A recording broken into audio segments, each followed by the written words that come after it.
श्री स्वामी समर्थ। जय जय स्वामी समर्थ। स्वागत आहे तुमचं माझ्या चॅनलवरती। आजचा दिवस तुमचा शुभ जावो हीच स्वामी चरणी प्रार्थना करते आणि आजच्या व्हिडिओला सुरुवात करूया। येणाऱ्या गुरुवारी म्हणजेच 28 डिसेंबरला मार्गशीर्ष महिन्यातला तिसरा गुरुवार देखील आहे आणि गुरुपुष्पामृत योग आलेला आहे। खूप छान असा योग आलेला आहे। खूप सारे सेवा देखील आपल्या हातून होणं गरजेचं आहे, कारण गुरुवारी गुरुपुष्पामृत या दिवशी भगवान विष्णू बरोबरच बृहस्पती देवाची पूजा केली जाते, कारण घरामध्ये सुख शांती वैभव प्राप्त व्हावा यासाठी आपण ही सेवा करणार आहोत। त्याचबरोबर अखंड लक्ष्मीचा वास आपल्या घरात सतत राहावा यासाठी ही सेवा आपण करणार आहोत।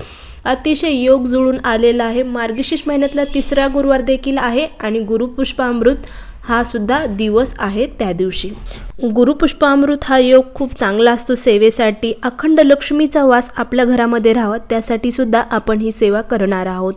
आपल्या सगळ्यांना माहिती आहे की आपण गुरुपुष्पामृत या दिवशी सोने खरेदी करतात, पण जर तुम्ही या गुरुपुष्पामृतच्या दिवशी जर का काही उपाय केले तर आपल्या घरामध्ये सतत लक्ष्मीचा वास राहतो आणि अखंड प्राप्ती देखील आपल्याला होते आपल्या माता लक्ष्मीचं।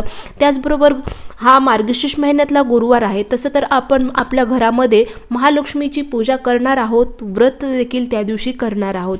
त्याचबरोबर हा छोटासा उपाय म्हणून तुम्ही किंवा सेवा म्हणून हा नक्की आपल्या घरामध्ये गुरुपुष्पामृत या दिवशी नक्की करा।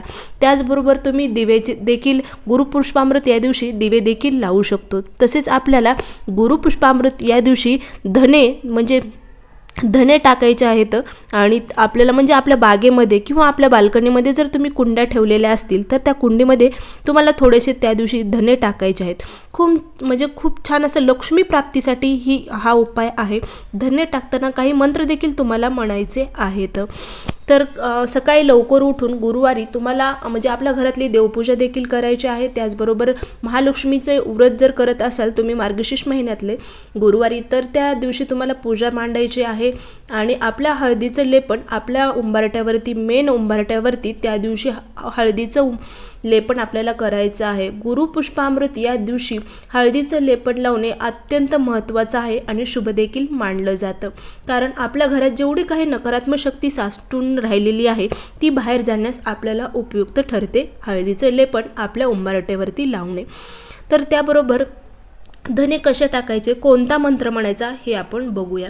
आपल्या घरामध्ये लक्ष्मी स्थिर राहण्यासाठी आपल्या घरात येणाऱ्या लक्ष्मीमध्ये काही अडचण येत असेल तर म्हणजे ती देखील दूर होते, किंवा तुमचं एखादं काम अडलेलं असेल ते देखील पूर्ण होते। तर धने लावताना कोणता मंत्र म्हणायचा, तर धने घ्यायचे आहेत तुम्हाला हातात आणि त्या कुंडीमध्ये टाकत असताना ओम धन धन्वंतरियम नमः असं म्हणत ते धने 21 वेळा तुम्हाला म्हणायचं आहे हातात घेऊन धने, आणि नंतरच त्या म्हणजे कुंडीमध्ये टाकायचे आहेत।